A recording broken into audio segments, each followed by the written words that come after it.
Assalamualaikum warahmatullahi wabarakatuh. Selamat pagi, siang, sore, malam semuanya. Bagaimana nih kabar kalian? Semoga selalu dalam keadaan yang baik-baik saja ya. Seperti biasa di sini saya hadir kembali untuk kalian semua untuk membawakan sebuah cerita horor untuk menemani aktivitas harian kalian.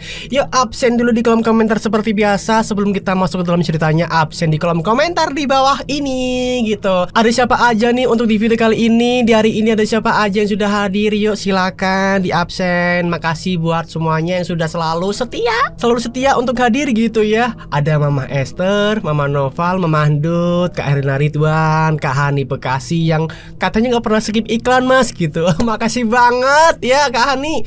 Dan buat semuanya nih yang baru hadir gitu, salam kenal semuanya ya. Salam kenal. Kemarin itu banyak banget yang baru hadir gitu. Katanya dari Mas Dodo gitu, Mas RAW Rian Agus Widodo gitu. Katanya, "Mas, saya hadir di sini dari linknya Mas Dodo." Oh, wah, makasih banget. Ya memang saya di sini memang editor Raw atau Yuska Official juga. Jadi buat kalian yang baru hadir, yang baru kenal saya di sini, salam kenal semuanya.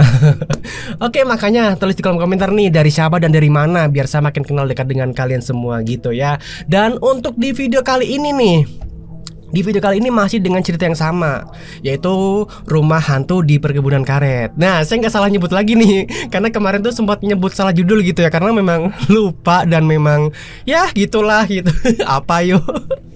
Jadi untuk kali ini adalah di part yang ke-6-nya nih. Part 6 masih ada 2 part lagi, tenang ya. Lah, banyak banget sih partnya. Ya gimana lagi, orang dari Mas Brinya aja gitu. Jadi cerita dari Mas Brinya ini memang lumayan panjang untuk video kali ini gitu. Tapi tenang ya, tinggal 2 part lagi kok. Ini kan 6, 7, 8. Nah, di 8 itu adalah endingnya. Makanya nih, buat kalian yang belum nonton di part sebelumnya gitu, tonton terlebih dahulu biar kalian tuh paham apa sih cerita apa sih ini gitu, biar nggak ada pertanyaan gitu tuh, biar kalian tuh paham. Nah, buat kalian sudah mengikuti cerita ini dari awal sampai detik ini, makasih banget atas supportnya ya. Oke, lanjut aja yuk untuk di video kali ini. Langsung aja, gimana, sudah siap semuanya? Sudah lega kah? Sudah free kah? Jadi nggak sibuk apa ya? Aduh nanti dulu dengerin ceritanya nih lagi ini nih gitu. Jadi biar pokoknya biar semuanya tuh tenang dulu, biar kelar dulu kerjaannya. Tapi kalau misalkan sambil dengerin juga nggak apa-apa. Kalau bisa itu ya, misalkan kerja sambil dengerin cerita ini. Kalau misalkan itu bisa ya nggak apa-apa, silakan gitu. Oke deh, tanpa langsung banyak basa-basi lagi, langsung aja kita masuk ke dalam ceritanya.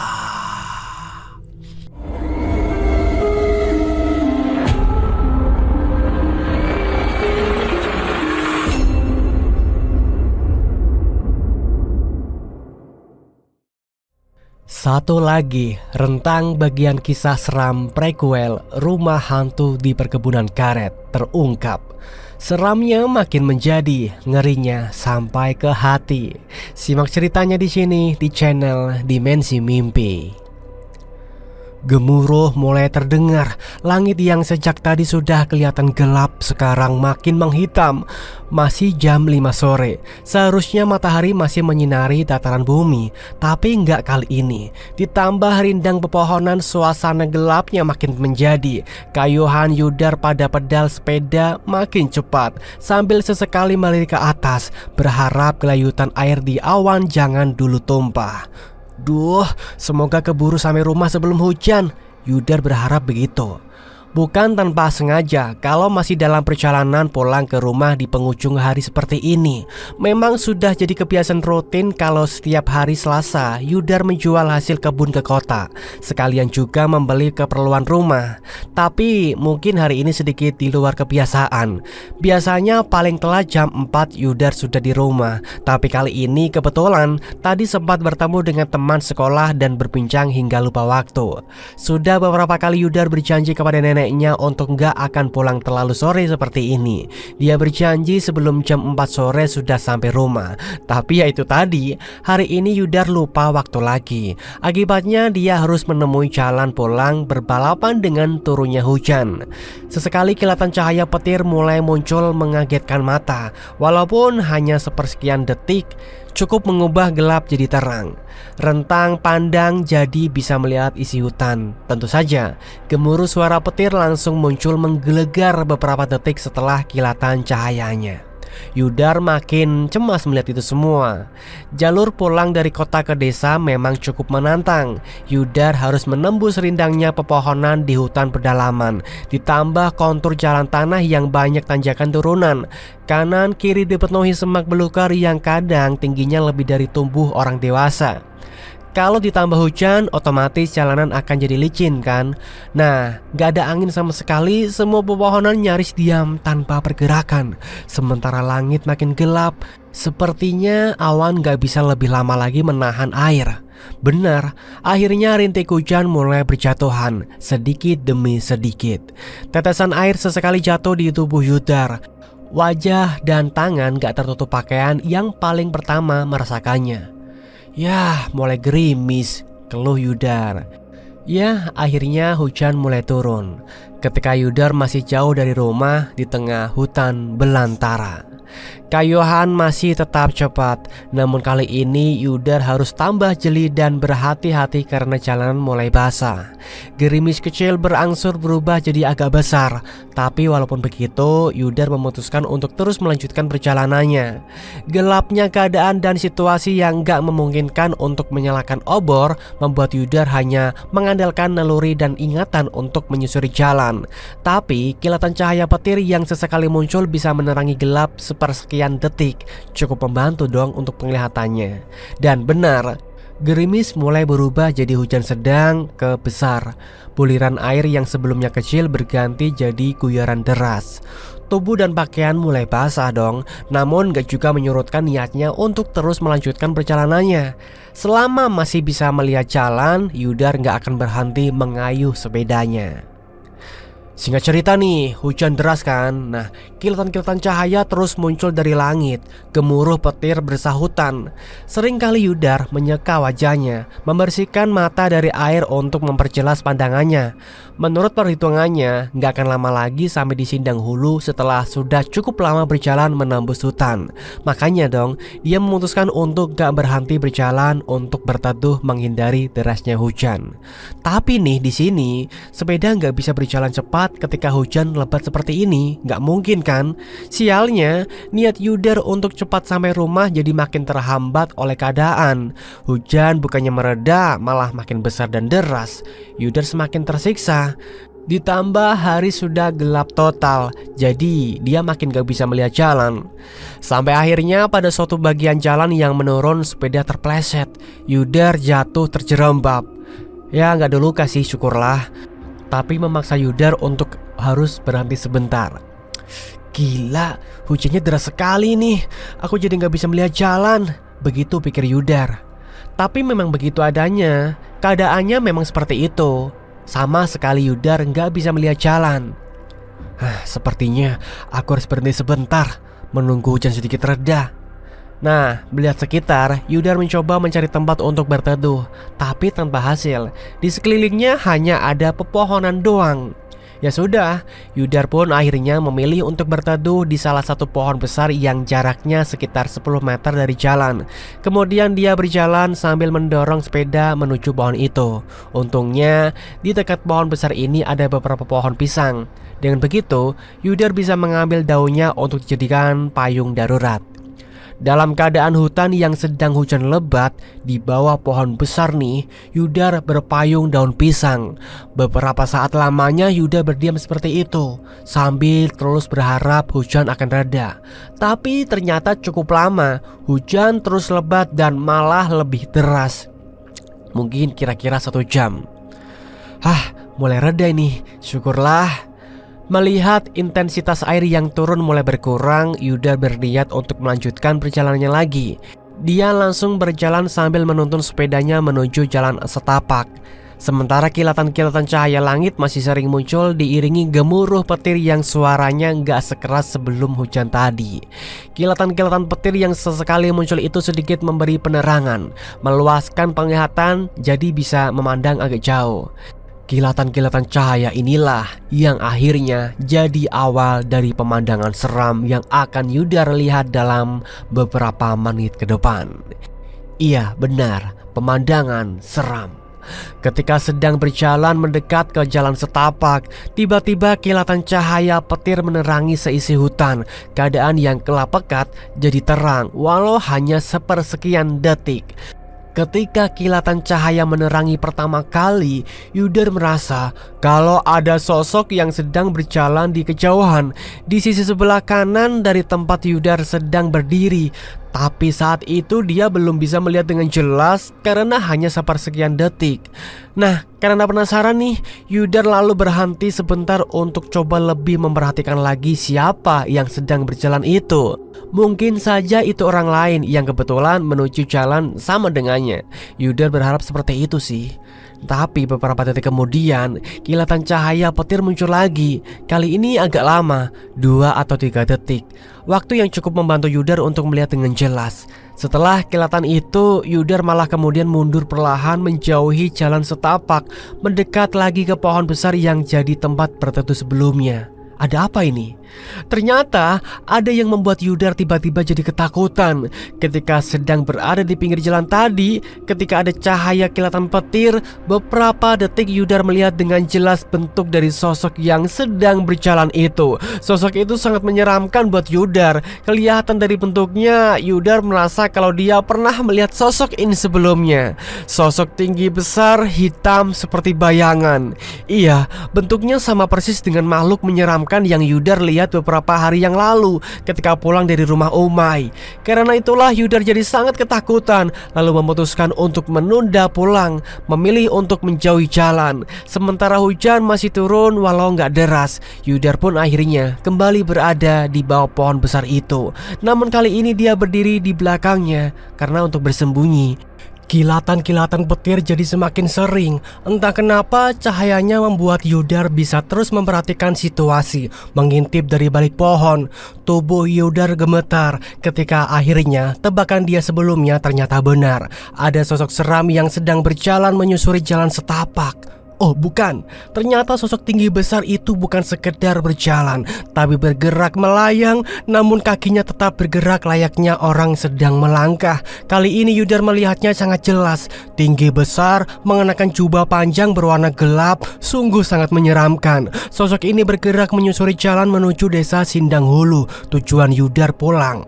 Gerimis terus turun, kilatan cahaya petir juga masih ada mengiringi pergerakan sosok itu, hingga akhirnya sosok pertama hilang dalam gelap hutan, hilang dari pandangan. Hah? Sosok pertama? Iya, ternyata beberapa meter di belakang sosok seram tadi ada sosok berikutnya dengan bentuk yang sama, tinggi besar, hitam seperti bayangan, berjalan melayang juga. Yudar semakin ketakutan, namun tetap penasaran dengan terus mengintip dari balik pohon. Yudar mengamati. Sekali lagi, ditambah dengan hujan yang masih saja turun dan kilatan-kilatan cahaya petir makin membuat seram suasana. Serpihan terang beberapa detik menjadikan sosok itu dengan semua pergerakannya jadi jelas terlihat. Jubah panjangnya melambai tertiup angin yang datang dari arah berlawanan, dan kalau diperhatikan lebih seksama, Yudar dapat mendengar ada suara yang timbul dalam senyap. Kira-kira seperti itu suaranya, berdesis panjang, seram.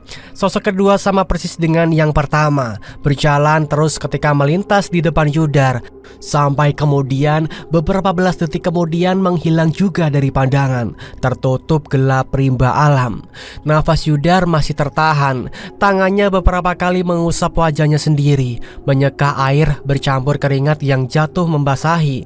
Badannya terus gemetar, bercampur antara rasa takut, cemas, dan menggigil kedinginan. Gak berlama-lama tiba-tiba terdengar suara desis panjang sekali lagi. Sekali lagi nafas Yudar berhenti. Untuk bernafas pun gak berani, menantikan ada apa gerangan selanjutnya yang akan terjadi. Namun kali ini ada yang berbeda. Tiba-tiba angin mulai bertiup. Dahan dan dedaunan dari hampir semua pohon jadi melambai diterpa udara bergerak bertahap. Yang awalnya hanya bertiup pelan, lama-kelamaan angin semakin kencang sampai menimbulkan riuh suara dalam senyap. Kilatan-kilatan petir masih sering muncul dengan dengan begitu, Yudar bisa melihat kalau sekali lagi ada sesuatu yang sedang bergerak melayang dari kejauhan. Serpihan cahaya putih membuat Yudar bisa melihat dengan jelas ada pergerakan sosok menyeramkan itu dari sela-sela pepohonan.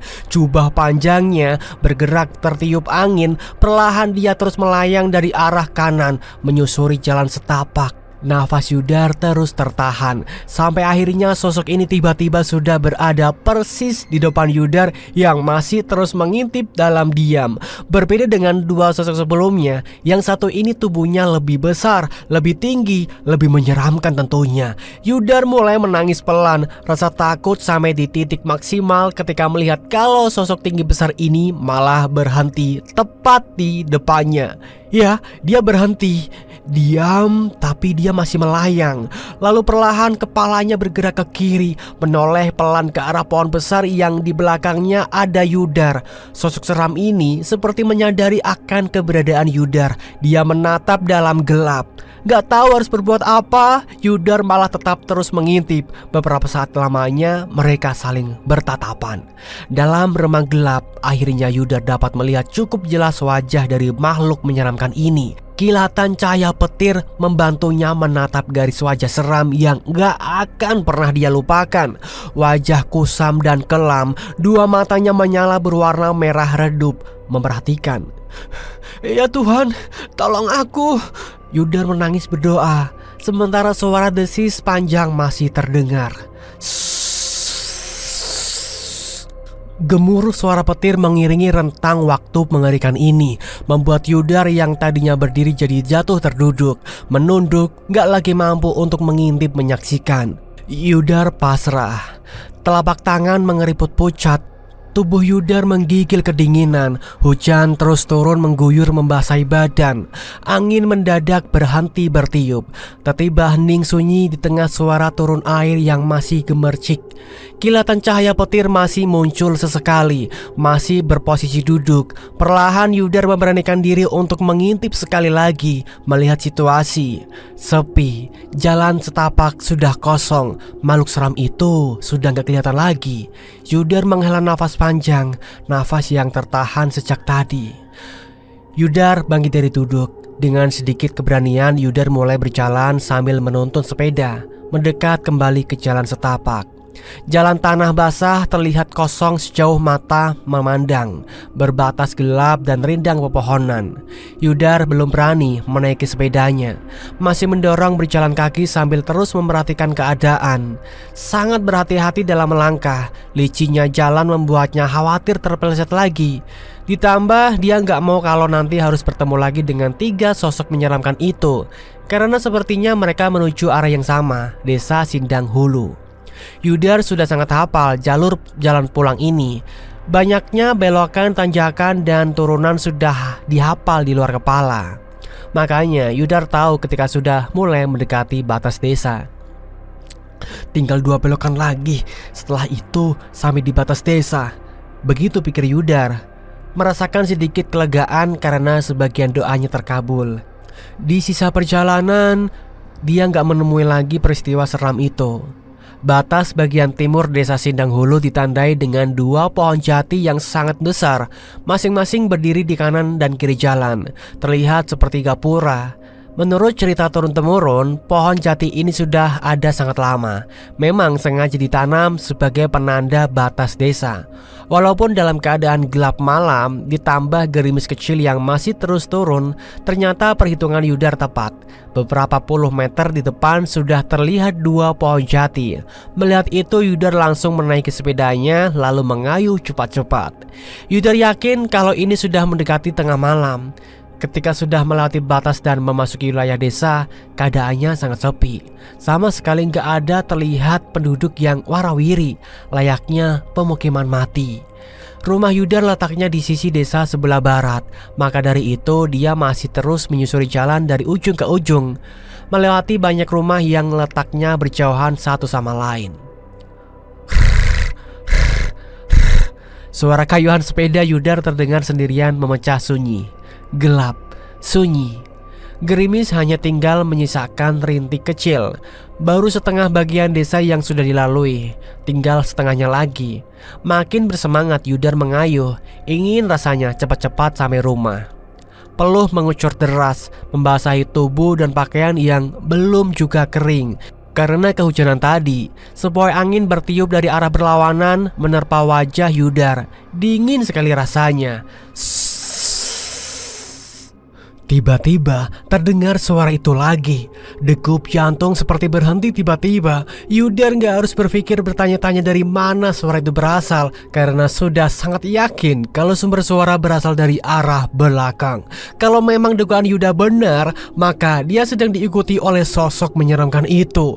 Gak berani menoleh untuk memastikan, Yudar memilih untuk terus mengayuh sepedanya cepat-cepat, mencoba untuk menghindar jauh-jauh, berharap sosok-sosok yang sedang di belakang tertinggal menjauh. Tapi ternyata nggak begitu kenyataannya. Suara berdesis panjang malah terdengar makin jelas, menandakan kalau jaraknya makin dekat. Entah apa yang ada di pikiran Yudar ketika serta-merta dia malah menoleh ke belakang, coba untuk memastikan benarkah sedang ada yang mengikuti. Ternyata benar, walau hanya beberapa detik melihat, Yudar dapat memastikan kalau di belakangnya sedang ada makhluk menyeramkan itu. Bukan hanya satu, tapi ada dua sosok berbentuk bayangan hitam yang sedang bergerak melayang mengikuti pergerakan Yudar. Yudar ketakutan, sambil menangis dia terus mengayuh sepedanya lebih cepat lagi, sementara suara desis panjang terus-terusan terdengar.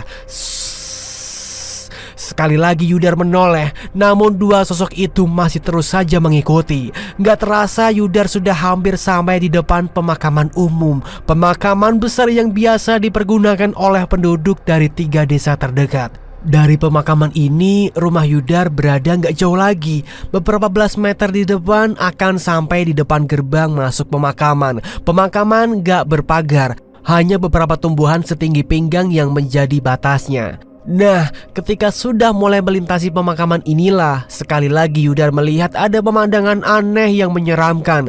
Memang keadaan sudah sangat gelap gulita, tapi karena dibantu remang cahaya langit seadanya, Yudar dapat melihat ada aktivitas di dalam area pemakaman. Sambil terus mengayuh, Yudar melihat ada beberapa sosok yang sedang berdiri melingkar seperti sedang mengelilingi sesuatu. Ada sekitar 7 atau 8 sosok. Yudar gak bisa melihat mereka dengan jelas. Pandangannya hanya bisa menangkap kalau sosok-sosok itu berbentuk siluet hitam. Pemandangan seram itu semakin jelas kelihatan ketika Yudar sudah berada persis di depan gerbang pemakaman. Saat itulah ketika rasa takut bercampur dengan penasaran. Apa yang sedang mereka lakukan di perkuburan ini? Pertanyaan itu yang ada di kepala Yudar. Terus mengayuh sepedanya. Setelah gerbang pemakaman terlewati, Yudar tiba-tiba memutuskan untuk menoleh ke belakang. Ternyata dua sosok menyeramkan yang sejak tadi mengikuti sudah nggak lagi di belakangnya. Namun mereka masih kelihatan bergerak melayang, tapi malah berbelok masuk ke area pemakaman. Pada saat itulah Yudar memutuskan berhenti sebentar untuk mengobati rasa penasaran. Pada ujung pemakaman, Yudar mengintip memperhatikan. Banyak sosok seram itu ternyata sedang diam berdiri mengelilingi beberapa kuburan. Angin malam yang berhembus membuat suasana menjadi semakin mencekam. Kilatan petir dari langit yang sebelumnya mulai menghilang tiba-tiba muncul lagi, menjadikan pemakaman yang gelap gulita menjadi terang benderang sepersekian detiknya. Saat inilah Yudar dapat melihat pemandangan seram jadi lebih mengerikan lagi. Sosok-sosok menakutkan itu jadi sangat jelas kelihatan bentuknya. Gemuruh lagi-lagi muncul. Gerimis yang tadinya sudah berhenti, perlahan rintiknya mulai turun lagi. Sementara Yudar terus diam mengintip dari kejauhan. Sungguh pemandangan yang sangat menyeramkan. Hingga semuanya berakhir ketika Yudar melihat ada satu sosok yang mulai bergerak meninggalkan tempatnya, bergerak melayang pergi menuju gerbang gapura pemakaman. Melihat itu Yudar seperti terkesiap tersadar. Dia lalu langsung menaiki sepeda dan mengayuhnya cepat-cepat. Lagi-lagi kepanikan melanda. Untungnya rumah Yudar sudah dekat. Hanya beberapa saat kemudian dia sudah berbelok masuk ke halaman rumahnya. Membiarkan sepedanya tergeletak di teras, Yudar langsung mengetuk pintu. Gak lama, hanya beberapa detik kemudian pintu terbuka. Kamu dari mana aja, Yudar? Ini sudah tengah malam, kamu baru pulang. Dari balik pintu Nenek Sarmi bilang begitu dengan raut wajah khawatiran. Nanti aja ceritanya, Nek. Cepat tutup dan kunci pintunya. Gemetar suara Yudar bilang begitu. Ya sudah, sana cuci badan dan kakimu dulu. Setelah itu langsung tidur. Malam ini aku tidur di kamar nenek lagi ya. Aku takut, Nek. Nenek Sarmi pun mengiyakan. Malam itu Yudar belum berani menceritakan tentang peristiwa yang baru saja dia alami kepada neneknya karena ketakutan masih memenuhi isi ruang batinnya. Sementara itu, di sisa malam aktivitas menyeramkan masih berlangsung di desa Sindang Hulu. Sosok-sosok misterius seperti terus berkeliling ke seluruh penjuru, menjadikan suasananya jadi makin mencekam. Benar-benar seperti desa mati. Ngeri. Dan itulah teman-teman ceritanya. Kita akhiri sampai di sini dulu ya untuk part yang ke-6-nya ini, karena masih ada part yang ke-7 dan ke-8. Jadi masih ada 2 part lagi untuk menyelesaikan cerita ini.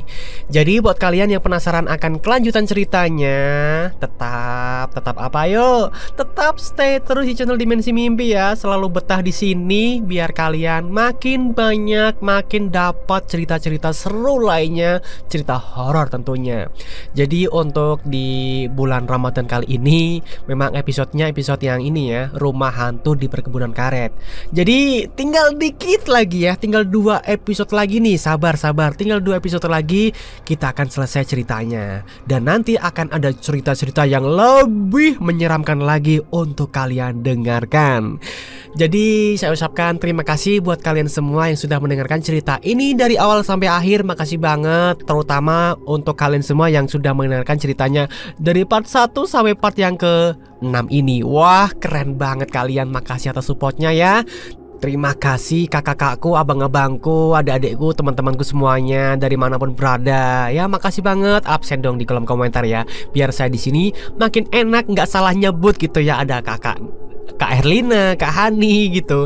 Ada Mama Noval, Mama Esther, terus ada Kak Dian, Kak Herna Ridwan, Kak Prasetyo, Kak Agung. Wah, banyak banget. Jadi makin semangat gitu untuk membawakan cerita ini untuk kalian semua. Jadi untuk kedepannya biar makin semangat lagi, yuk kita absen dulu di kolom komentar yuk, biar makin kenal gitu, biar makin akrab kita.